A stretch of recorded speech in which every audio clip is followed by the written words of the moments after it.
Hello and welcome to My Existential Crisis, the podcast where we talk about all the things that make us question our entire sense of self. And this week it is just me, myself, and I. No co-host, and that's because I just have one story for you this week, and it's a pretty twisted one. Happy Memorial Day.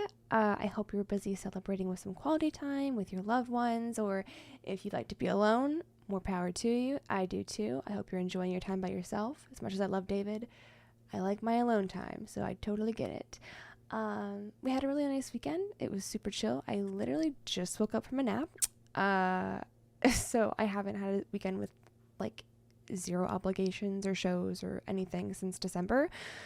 So this was super nice. I absolutely needed this. So like along with just some like lots of sleeping, David and I went hiking on Saturday, and we had a little charcuterie picnic before we left, and we only got a little lost when we went hiking, but we didn't die, and we made it back safely, so that's all good. Just a little couple updates before I dig into this story. First, on Haley. Haley's doing great. Thank you for your well wishes. There is nothing to worry about. She just needed some time to worry about Haley and nothing else, but she should be back very, very soon, which I'm excited for. So just keep sending your love to her like you have been, and she'll be back soon. And next, I just wanted to mention that in addition to Jared, which I hope you've enjoyed having him on as much as I have, you might hear some other new voices with me. So what I'm kind of working towards right now is I am working towards recording ahead of time, just so I have a little padding, a little backlog of episodes if I'm traveling, if like I can't coordinate schedules with a co-host or whatever it may be. I want to make sure that I can still post episodes consistently even when life gets in the way. And eventually I'm hoping to schedule episodes even more frequently if possible. So all this to say, be on the lookout for new voices. If you have topic ideas, we would still love to have them. I always schedule my calendar in advance, so there's always room for more stories and more ideas. I always get to the stories that you guys request, so feel free.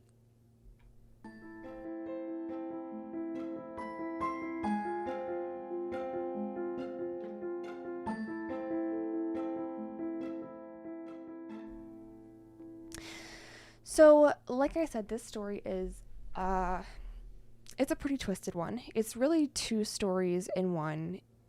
So that's kind of why we're just doing one episode on it. You really can't research one without finding the other. And in fact, the murder victim in this case isn't even the name most associated with it, which just tells you how convoluted this story is. As a heads up, there are a lot of... Hi, Banksy. Come on, baby. As a heads up, there are a lot of names and moving pieces to the story, so I'm going to try to tell it as cohesively and succinctly as possible. There are a lot of details that don't seem important, but they are. And there's a lot of nuance that we're... He's reaching out for me to hold him. Hold on. Now I have a co-host. Thanks. Do you want to say hi? Want to say hi to everybody? Okay, now I've got a co-host. There's a lot of details that don't seem important, but they are. And there's a lot of nuance that we're just going to try to untangle. So first, we're going to dive into Meredith Kercher, who is the victim of the murder. Next, we're going to dive into Amanda Knox, who is the victim of the Italian judicial system and the name most associated with this case. Meredith Kercher was born on December 28th, 1985 in South London. Her friends referred to her as Mez, and she was just this bright young woman who was enthusiastic about the language and the culture of Italy, and after a school exchange trip when she was young, she went back at age 15 to spend her family vacation in southern Italy. She attended college at the University of Leeds, where she studied European politics and Italian, and while there she worked as a bartender and a tour guide to support herself. She had dreams to work for the European Union or as a journalist. In October 2007, she attended the University of Perugia, which is a public university in Italy, where she studied modern history, political theory, and cinema history. Her fellow peers described her as caring, intelligent, witty, and popular. Everyone loved her, and as much of a cliche as it is, she was just a light, a joy to be around. People flocked to her presence, and she just had a very bright future ahead of her. Perugia was a well-known cultural and artistic city with more than a quarter of the population being students, many from abroad. It was a lot less dense of a tourist city than Florence was, so it was a really popular one if you still wanted some like down-to-earth Italian experience for exchange students. Here, Meredith shared a 4-bedroom ground floor flat in a house at Via della Pergola 7. Her roommates were 2 Italian women in their late 20s, Filomena Romanelli and Laura Mazzetti, along with a 20-year-old American student, Amanda Knox, from the University of Washington, who was in Italy for an exchange year. Meredith got along great with her roommates, especially Amanda, but she had her own circle of friends from the UK with whom she did most of her partying. Meredith would usually call her mother daily from her mobile phone, and she actually had a second cell phone as well that was registered to Filomena, her roommate, and that was used to make local calls. The lower level of the house was occupied by 4 young Italian men, and Meredith and Amanda were friends with them. They became friends with their friends, and they would hang out all the time. One of these men was Rudy Guede. He was a 20-year-old basketball-playing Italian man, and down in the flat with the men, the party never seemed to end. People were coming and going, joints were smoked, wine was drunk, music was played. It was just always a hangout spot. In late October, Meredith and Amanda went to a classical music concert. Meredith ended up leaving to go see some of her friends, but Amanda ended up staying, and she met a man named Raffaele Sollecito, who ended up just being about a 5-minute walk down the road from her, and they just hit it off, became a thing. Both Meredith and Amanda, they were just doing their own things, living life, experiencing their early 20s, just having the time of their lives in Italy. The 1st of November was an Italian public holiday, All Saints' Day. Meredith's roommates were out of town, along with the tenants in the lower flat. That evening, Meredith had dinner with 3 English friends at one of their homes, and then left around 8:45 p.m. That evening, Amanda Knox spent the evening with Raffaele, the man she had been seeing, and she returned home the next morning. When she arrived back at Pergola 7, she found the front door open, which didn't catch her super off guard. She knew that the latch didn't always work, so maybe the wind just blew it open or something. It wasn't too jarring. When she entered the bathroom to take a shower, she found small drops of blood, first on the faucet, then on the floor with what looked like a footprint in the bathroom that she shared with Meredith. And later, she would recount that she first thought it was just menstrual blood from Meredith. Maybe she was having period problems and just hadn't cleaned it up yet. Gross that she would just leave it, but whatever. She didn't think too much of it. And it's not like there were huge smatterings of blood. It was just like little droplets here and there. It was small enough that it just seemed innocent. After showering, Amanda went to their other roommate's bathroom to blow dry her hair, and there she found unflushed feces in their toilet. She started to get a little concerned and confused. She knew that her roommates would never do that, so she tried Meredith's door and found that it was locked.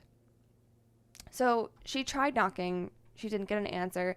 She thought at first maybe Meredith was just sleeping in, but she went back to Raffaele's home to come back with him just to check things out a little bit better. When they came back, they noticed that there was a window broken in Filomena's bedroom, and her clothes were kind of everywhere. Things were just a little bit of a mess. And with Meredith's door being locked, Raffaele tried to break it open, but he was unsuccessful. Amanda tried to call Meredith on her English phone that she always had on her, but there was no ring. and no response. Growing increasingly concerned at what was happening, Amanda also called Filomena for her to come back, and she did. Raffaele then called his sister, who was a lieutenant in the Carabinieri, which is an Italian law enforcement agency as part of the military force, and she advised Raffaele to call the emergency number, and he did. So while all this is taking place at Pergola 7, Amanda and Raffaele kind of seeing what's going on at home, at the same time, a homeowner nearby finds 2 mobile phones discarded in her garden and hands them over to postal police. And this was a branch of the Italian police force that was responsible for cyber crimes and IT investigations. So the police were able to trace one of the phones back to Meredith Kercher. So they headed there, back to their flat, to see, what was up and return the phones. As soon as the postal police arrive with the phones, they're greeted by Amanda and Raffaele. And Raffaele was fluent in Italian, so he took over quickly and explained the situation to them. They already called for the Carabinieri. They found blood in the bathroom. Meredith's door is locked. They think it's a break-in, but nothing was taken that they can see right then and there. Filomena arrived with her boyfriend and pleaded with the postal police, please just break down the door so that they could check on Meredith. She said that she never locks her door. There's glass shattered in Filomena's room. Something is wrong. Not could be, it is. But the postal police refused because they didn't think that the circumstances warranted damaging private property. Now, this has come under scrutiny, but keep in mind that the first police on the scene, these postal police, they are in the cybercrime and IT area. They are not trained or equipped even to deal with larger crimes, such as break-ins. Their area is strictly in technology crimes. So instead, Filomena's boyfriend was able to force the door open, and around 1:15 p.m., they found Meredith's body lying on the floor, covered by a duvet. Her foot was sticking out from the covering. The walls and floor were streaked in blood. The police lifted the duvet and saw Meredith's body naked from the waist down. She had a bra sliced off next to her. Her t-shirt was soaked in blood, and her neck had multiple stab wounds. An autopsy was performed, and the pathologist found 16 bruises and 7 stab wounds, which included several bruises and a few smaller cuts on the palm of her hand. Her neck was slashed with a sharp object. There were bruises on her nose, nostrils, mouth, and under her jaw, and those were compatible with a hand being compressed over the mouth and jaw as if to suffocate or strangle. The autopsy was reviewed by 3 pathologists who found the injuries, including those in the genital region, as an attempt to immobilize her during a sexual assault. Her cause of death was blood loss from hemorrhaging, caused by a wound in the neck that was inflicted by a sharp object, with a motive being sexual assault. Now, I want to note that this is not where the story of Meredith ends, because this whole story is about Meredith and her death, but this is where the next story, if you want to call it that, starts to be introduced. And it starts with the investigation into Meredith's death.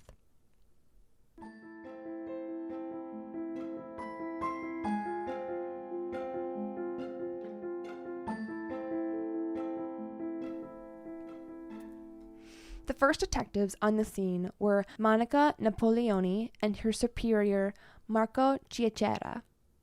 Amanda and Raffaele were both taken in that same day for questioning separately. Unbeknownst to them, they were already being considered suspects.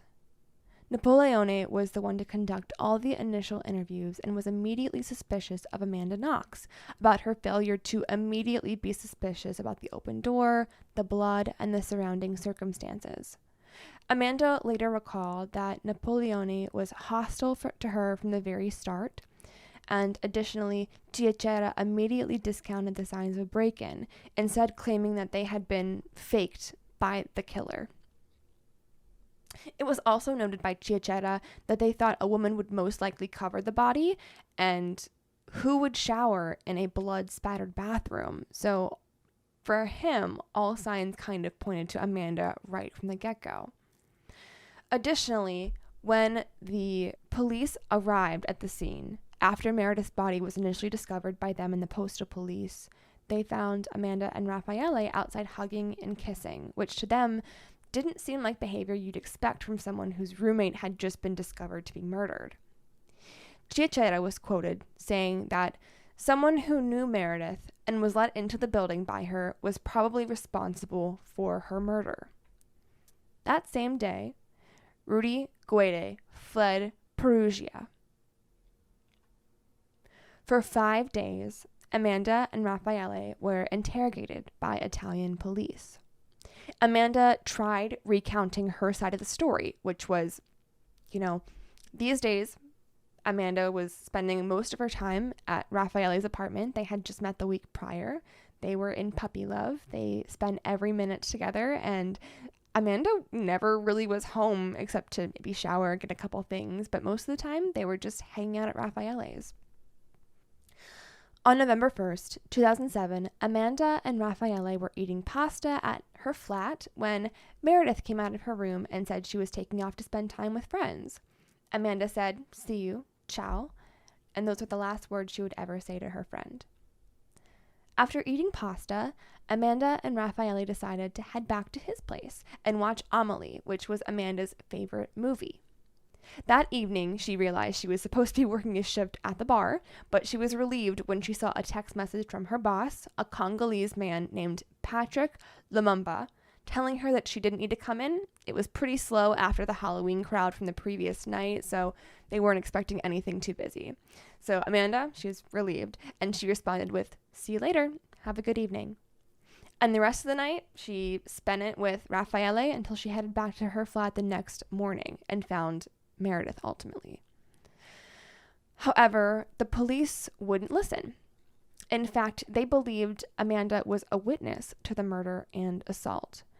Amanda's mom urged her to flee the country, but Amanda said that she wanted to stay. She wanted to meet Meredith's family and try to help in the case. She had no reason to fear the police, no reason to feel like there was anything to do besides help in the case. Of course, she wanted to help in the case of her friend being murdered in their flat that they shared together. During the 5-day interrogation, there was no interpreter present, even though, Amanda knew some Italian, but she was the one out of everyone in their flat who knew the least amount. She could speak at, I'd say, like a 4th grade level, but she didn't have the words to describe the details and the specificity like she would have been able to in English, especially for murder and sexual assault. These words are not words you would learn in Duolingo or in Italian class. These were much more adult, grown-up words needed to have a much more complex vocabulary, and Amanda did not have that. On day 4 of her interrogations, Amanda would be coerced into making a false confession. And in fact, from the Innocent Project, 22% of all overturned cases come from a false confession. So there are people who say, how could you confess to something that you never did? And the human brain is, it can be manipulated very easily, especially if you have under these intense situations, like from the Guilford 4 case, or as Amanda would later recount, it's not as rare as you'd think. So, addition to not being provided an interpreter, Amanda also was not provided legal counsel, as the Italian law only mandates the appointment of a lawyer for someone who is suspected of a crime. And even though they were, and Amanda was interrogated as such, official records show that they were just being interviewed as witnesses. Amanda also was not informed of her right to remain silent. The interview probed again about specific times on the night of November 1st, which Amanda had a hard time recalling, just the specificity of the times. She might not have been checking her phone every time. She just knew that she was with Raffaele, They were hanging out. They did have some digital evidence to show that they were in fact watching Amelie, and later that evening Raffaele was watching Naruto, but beyond that, they were their own alibis. The investigators grilled her on her male friends in Perugia, and they grilled her on how she acted with Meredith. Amanda later recalled, "I started forgetting everything. My mind was spinning and I felt as if I was going totally blank." Police insisted that she must have met her boss, Patrick Lumumba, that night based on the text she sent him saying, "See you later." And so while this isn't a strange saying in America or even, Britain or English, it was translated as literal in Italian. So as in, they agreed to meet later that evening. She would see him that evening. When Amanda continued to assert that she never left Raffaele that evening, the investigators called her a liar. The interrogation tactics were brutal. They were manipulative. They were physically abusive. They were able to get Raffaele to admit that Amanda could have potentially left his apartment while he was sleeping. If he was sleeping, maybe he wouldn't have necessarily known if she would have left. He didn't think that she did, but it was a possibility. But to Amanda, they falsely claimed that Raffaele confessed that they had, in fact, left his apartment. And when she asked for a lawyer, she was told that it would only make things worse for her and that she would go to prison for 30 years if she didn't help them, and that she would never see her family again if she didn't remember. Amanda later said, "I wasn't just stressed and pressured, I was manipulated." She later testified that she was told she probably didn't remember well because she was traumatized, so she should try to remember something else. Amanda stated, "They were convinced that I was protecting someone. They were saying, 'Who is it? Who is it?' They were saying, 'Here's the message on your telephone. You wanted to meet up with him. You are a stupid liar.'" Amanda also said that a policewoman was saying, come on, remember," and then she hit her in the back of the head. And then, come on, and another one, this time above her ear. Amanda was denied sleep, food, water, or access to a bathroom. In her own words, Amanda said, "I snapped." When investigators insisted, "You know who killed Meredith?" she said, "It was her boss, Patrick. It's Patrick." And when she was asked whether Patrick had sex with Meredith before he slashed her, Amanda said, "I guess so. I'm confused." After days of straight interrogation after being hit by the police, she had been convinced that she had amnesia, that she simply couldn't remember the murder, that she was so traumatized and in such a state of shock that she couldn't remember. She was gaslit into believing something entirely different, despite what her memory was telling her. At 1:45 a.m., on what would then be the 5th day of straight questioning, Amanda signed a statement that placed her at the murder scene and named Patrick Lumumba as Meredith's killer. It's reported that the investigators cheered and high-fived after she signed, and later a second, quote, spontaneous declaration was signed by Amanda a few hours later, and it said, quote, "I do not remember if Meredith screamed or if I heard any thuds because I was in shock, but I could imagine what was going on."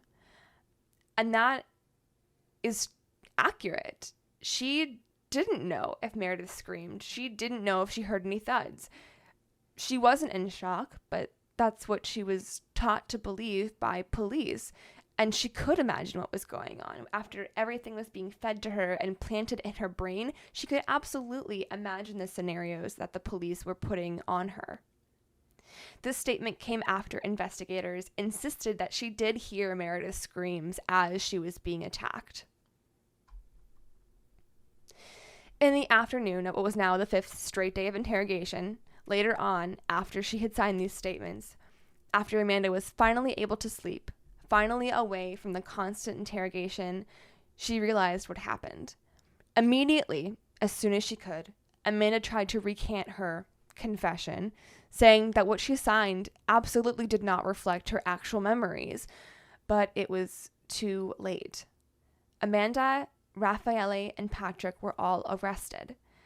And after her initial arrest, Amanda would spend the next 1,427 nights in prison. Amanda didn't even know she was arrested and charged with murder until her arraignment, which was 3 days after entering prison. And what did they say the motive was? Perugia's chief of police told reporters, quote, "The motive is sexual, very much so." The theory was that Amanda organized a drug-fueled orgy gone terribly wrong. See, this whole time that they're being interrogated, that there's the investigation going on, Amanda and Raffaele were being watched by media and police who were weaving this whole narrative about the sexually deviant Amanda and the innocent angel Meredith. The media dug up images from their social media accounts, pictures of Amanda who was holding a machine gun, which was taken at a World War II museum in Germany. Raffaele posting as a mad doctor dressed in white with a meat cleaver. Meredith in her Halloween vampire costume. The media obsessed over Amanda having condoms and a vibrator in her possession and, heaven forbid, having them out in the open where her flatmates could see. She ostentatiously presented them to her friends. They watched Amanda when she purchased some underwear with Raffaele before she was arrested, and they shot images of them holding each other outside of the flat where Meredith's body was found. The media portrayed her as this she-devil, a siren who manipulated everyone in this story. In fact, Amanda's MySpace username was Foxy Noxy. It was her soccer nickname as a child. She was fast like a fox. It was purely innocent, except the media spun this into a story about a sexually promiscuous, drug-using woman whose drug-fueled sexual fantasy game with Raffaele and Meredith went wrong. In prison, after she was arrested, she was subjected to even more misogynistic ridicule, if you can even call it ridicule. Shortly after her arrest, a prison doctor falsely informed her that she was HIV positive, and they demanded a list of all of her sexual partners, which ended up being released to the media. 2 weeks after these names had been published in the tabloids, Amanda was told, "Oh, by the way, you aren't HIV positive." She took notes in prison. She couldn't speak English with anybody. Her journals were the only time that she could speak English and have her own thoughts. So her journals were taken from prison and from her everyday life, and they were used to further promote this idea that she was this sex-crazed woman. Amanda was reportedly in frequent contact with police chief Raffaele Argirio, and many of their conversations are believed to have been in a sexual nature. Amanda described some of these exchanges in her prison journal, which, again, ended up being confiscated and used against her. Argirio accompanied Amanda to all of her medical consultations and would actually quiz her on her sex life as a form of provocation to test her mental state. Amanda wrote, "He was fixed on the topic of sex, who I'd done it with, and how I liked it. When I realized he wanted to talk to me about sex, I would try to change the subject." 2 weeks after their arrest, again, just 2 weeks, this is how fast this all happened, Patrick Lumumba was released, as he had an ironclad alibi. He was working at the bar that night, as everyone knew, even Amanda. And he actually would later sue Amanda for defamation for falsely accusing him. Shortly after Patrick was released, a forensic lab returned with the results of its crime scene investigation. And what they found was the evidence didn't point to Amanda or Raffaele or Patrick for that matter. It pointed directly at one person, Rudy Guede, the friend of the Italian men who lived in the flat below the women. At this point, Rudy had a few run-ins with the law, and his adopted family even asked him to leave their house. He was a small-time drug dealer and the men downstairs living in the flat said that they don't even remember how they first met Rudy, but they did remember on his first visit to their home, he got very drunk and passed out in the bathroom, sitting asleep on an unflushed toilet full of feces. He had committed break-ins previously, including one of a lawyer's office through a second-story window, another where he robbed from a flat and pulled out a knife when confronted. Days before Meredith's murder, he was even arrested in Milan for breaking into an elementary school and was reportedly found with a knife from the school's kitchen. Like I had stated before, he had fled Perugia and went to Germany after Meredith's body was discovered and the investigation was underway. Rudy's fingerprints were found at the crime scene. His DNA was found inside Meredith, along with his shoes being an exact match of the bloody shoe print left in the bedroom. Rudy was arrested on a train in Germany and extradited back to Italy. He said that he knew he was a suspect and he wanted to go back himself in order to clear his name. And at first, he claimed that he was on a date with Meredith and initially denied Amanda and Raffaele of any wrongdoing, that they were not there. He said that in his original story, he and Meredith fooled around, but they didn't have sex because they didn't have condoms readily available. He said that he had stomach pains, so he ran to the bathroom on the other side of the apartment. He claims to have heard Meredith scream while he was in the bathroom, and upon exiting the door, he saw a shadowy figure holding a knife standing over her as she lay bleeding on the floor. Then, that shadowy figure fled. Rudy said then he also fled after knowing the situation looked bad, knowing how it made him seem guilty. So he ran away. Obviously, not buying this story, Rudy ended up changing his story again and said, Amanda, she was at the apartment. And, in fact, I heard Amanda and Meredith arguing. And when I glanced out the window that evening, I actually saw Amanda lurking in the shadows near the house. With all of this newly processed evidence, you'd think that the police would realize that their theory was wrong and take a step back and take another look at what they had. All evidence that solely points to Rudy. But no. Authorities decided that they were just going to simply swap Patrick for Rudy in their version of events. They believed that some parts of Amanda's confession were wrong and some were right. They just decided to pick and choose what they thought was correct. Instead of the sex game gone wrong between Patrick, Amanda, and Raffaele, it was now Rudy, Amanda, and Raffaele. For 1 year while the investigation was ongoing, Amanda and Raffaele remained behind bars awaiting their trial.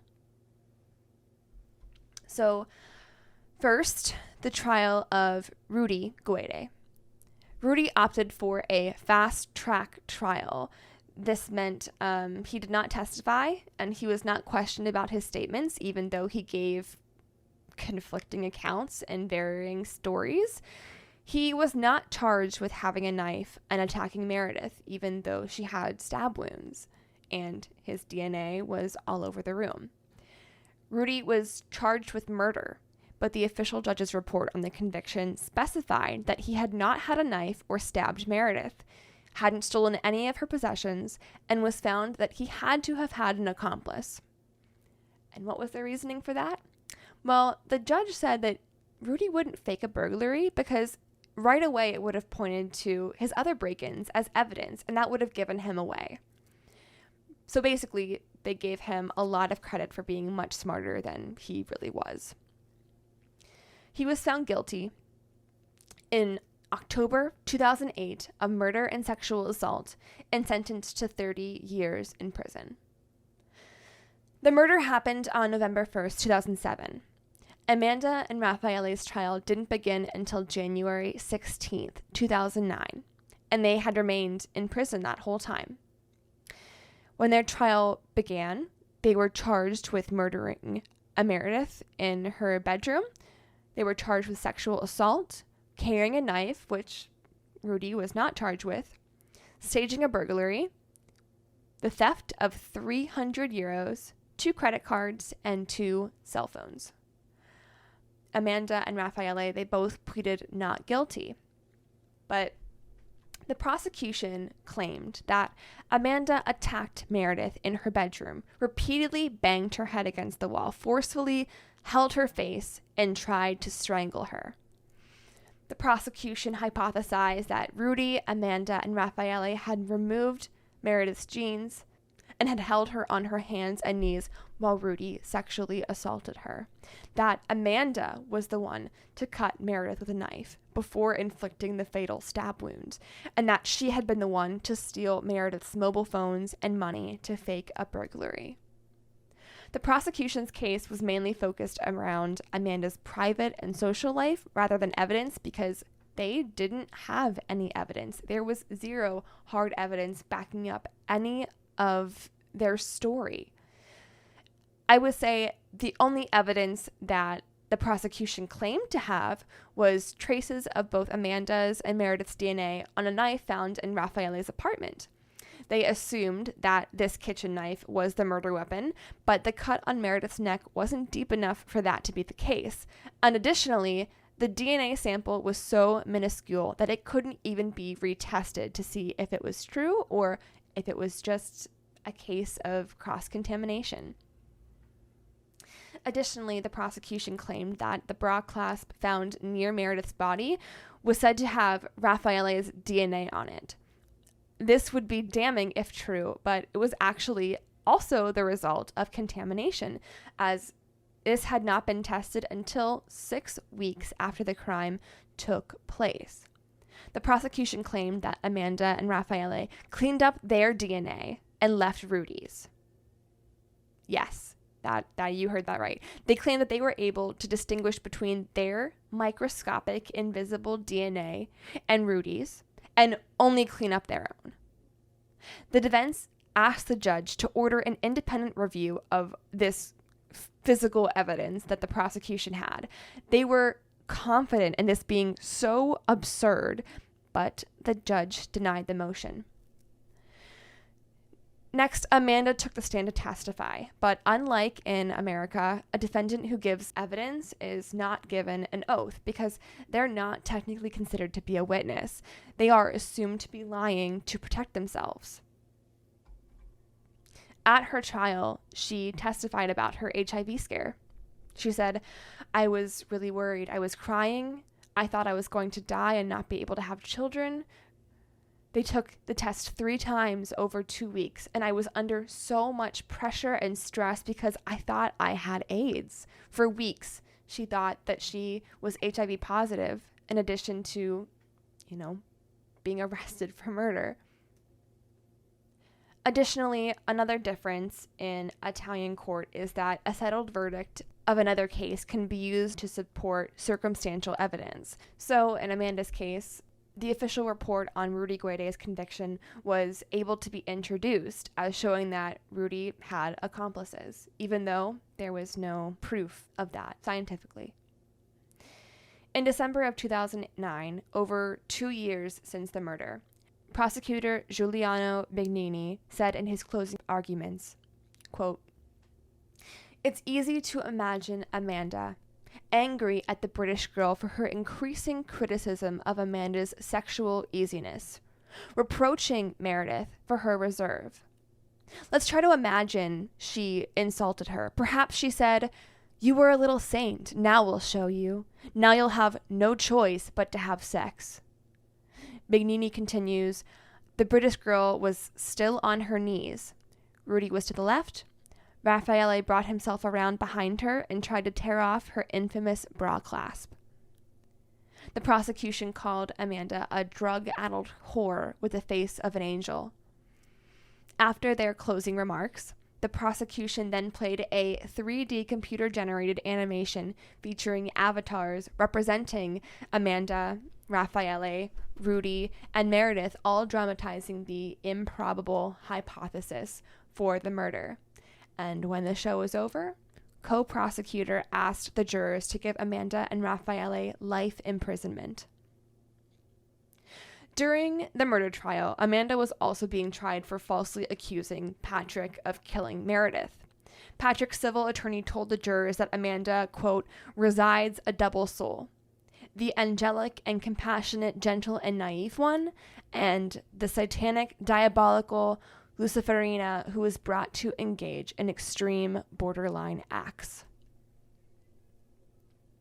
On December 5th, 2009, Amanda, who was by then 22, was convicted on charges of faking a break-in, defamation, sexual violence, and murder, and was sentenced to 26 years in prison. Raffaele was also convicted and sentenced to 25 years. Amanda later recalled, quote, I went back to my prison cell and had to completely reframe this experience of what was happening to me. I had been processing this whole thing, thinking, this is temporary, this is not my life. And all of a sudden I had this deep, visceral, sad realization that, oh no, this is my life. And my life is not what I thought it was going to be. And not only am I not going home, I'm not going to have a career. I'm not going to have a family. My epiphany was this. I was not, as I had assumed for my first 2 years of trial and imprisonment, waiting to get my life back. I was not some lost tourist waiting to go home. I was a prisoner, and prison was my home. Her and her family had absolutely not expected the conviction. They thought that the evidence, or lack thereof, would absolutely clear her and Raffaele from any wrongdoing. In fact, her parents had already gotten her a ticket to come home after the trial. Amanda always thought that her 2 years in prison was just temporary, just waiting out the clock. In addition to their prison sentences, Amanda and Raffaele were ordered to pay more than $7 million to Meredith's family, and Amanda was ordered to pay Patrick Lumumba around $60,000 for defamation. Of course, Amanda and her team appealed, but that wouldn't start until June 27, 2011, which was nearly 4 years after the murder.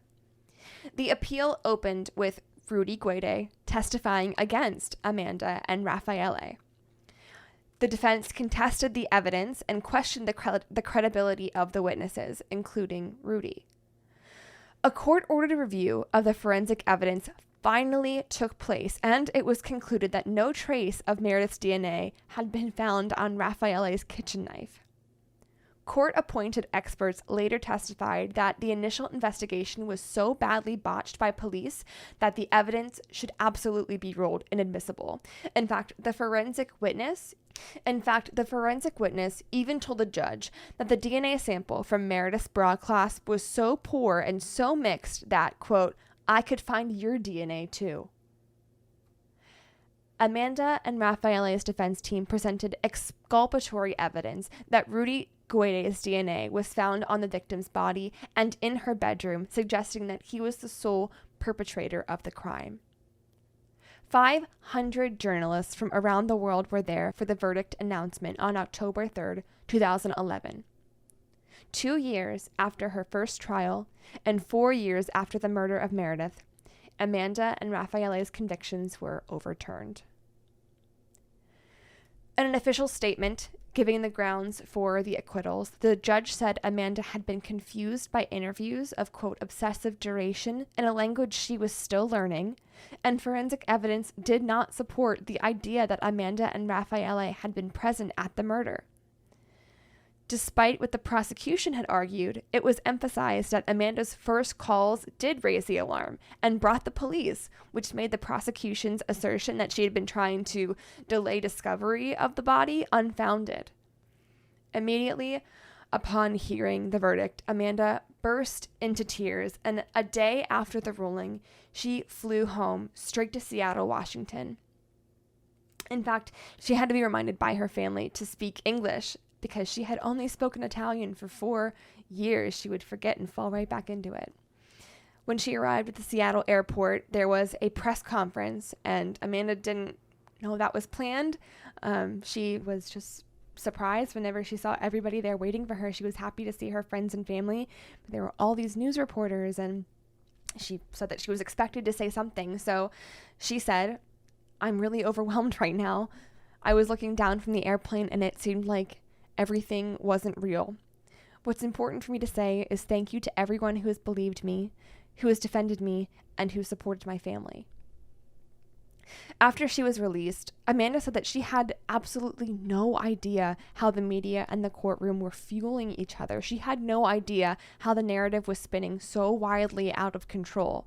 That is until she left the courtroom the day of her acquittal and she was followed down the street by a huge mob of reporters and paparazzi. All this time, she didn't have access to international news coverage. All this time, she had absolutely no idea how widespread her story was and how convoluted it had become. Finally, when Amanda was home in Seattle, this was not the end of her legal battles. In 2013, Italy's highest court overturned her acquittal and ordered a brand new trial. Now, in Italy, there is no double jeopardy rule like there is in the US. You can absolutely be tried for the same crime more than once, and this is exactly what happened. In September of 2013, a new trial began without Amanda or Raffaele present. The court said its reasoning for overturning the acquittal was due to, quote, the deficiencies, contradictions, and illogical conclusions of the appeals court. On January 30th, 2014, after 11 and a half hours of deliberation, the jury convicts Amanda and Raffaele of murder for a second time, this time adding 2.5 years to their former sentence. In their written explanation, the judges emphasized that Rudy's fast-tracked verdict report was a reference point that established he had not acted alone, despite there being no evidence physically of that. They continued pressing the idea that there must have been a cleanup to remove traces of Amanda's DNA from the building while leaving Rudy's. The report said that there had been no burglary and the signs of one were staged, and it did not consider the possibility of Rudy having been responsible for faking a break-in. Raffaele was ordered to surrender his passport, and Amanda was free to stay in Seattle and wait extradition until the conviction was upheld. In response to her second conviction now, Amanda wrote, quote, I am frightened and saddened by this unjust verdict.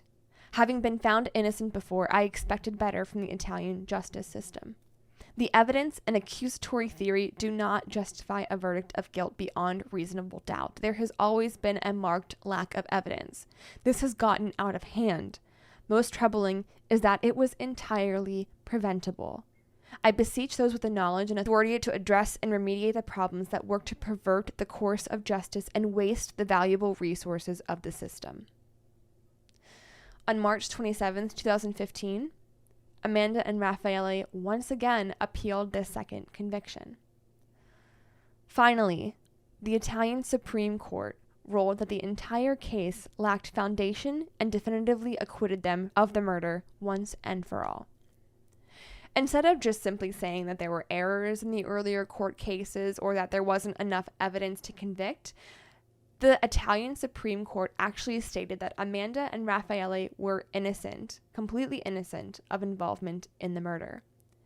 On September 7th, 2015, the court actually published a report on the acquittal, the second acquittal, citing, quote, glaring errors, investigative amnesia, and guilty omissions, where a 5-panel judge said that the prosecutors who won the original murder conviction failed to prove a whole truth to back up the scenario that Amanda and Raffaele killed Meredith. They also stated that there were sensational failures in the investigation and that the lower court had been guilty of culpable omissions in ignoring expert testimony that demonstrated contamination of evidence. Upon her returning to the United States, Knox was finally able to complete her degree, which was what she was in Italy for in the first place. 5 years after the murder, the city of Perugia and the University for Foreigners, in cooperation with the Italian Embassy in London, instituted a scholarship fund to honor the memory of Meredith Kercher. Her father, John Kercher, stated in an interview that all profits from his book, Meredith, would go to a charitable foundation in Meredith's name. On January 24th, 2019, 12 years after Meredith's murder in the European Court of Human Rights, they ordered Italy to pay Amanda a little over $20,000 for the violation of her rights by not providing her with a lawyer or an interpreter when she was first in custody. Despite this legal win, this was not even close to covering the millions of dollars in legal fees over the decade. Amanda's parents drained their retirement account, and her grandmother even took out $250,000 loan to cover the costs of her legal fees. Amanda wrote a memoir titled Waiting to be Heard, which was able to help cover the cost of the fees, but not much more than that.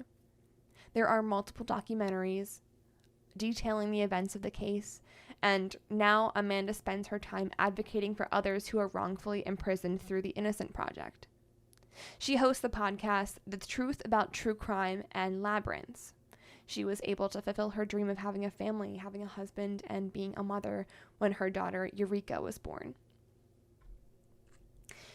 In 2009, Rudy Guede's sentence was reduced from 30 years to 16 years. And in 2021, he was released from prison to pay the rest of his sentence through community service.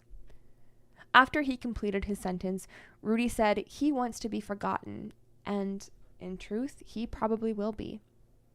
Upon hearing the news that Rudy was to be released, Amanda responded, quote, "I continue to this day to be shocked that he is the forgotten killer, the one who was quietly tucked away, convicted of a lesser crime, and does not have to live with the burden of being forever associated with Meredith's death. I do know that many, many people have suffered because of what he did. I wish that he had been fully held accountable for what he did and that he would acknowledge what he did."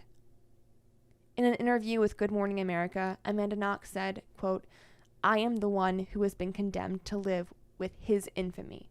And while I can't say that I wish him suffering or imprisonment, I do wish that he had been fully held accountable for what he did and that he acknowledged what he did, and I don't know if that will ever happen. The only reason you know I exist is because of what he did, and that is a grave injustice." And that is a story of the death of Meredith Kercher and the wrongful conviction of Amanda Knox and Raffaele.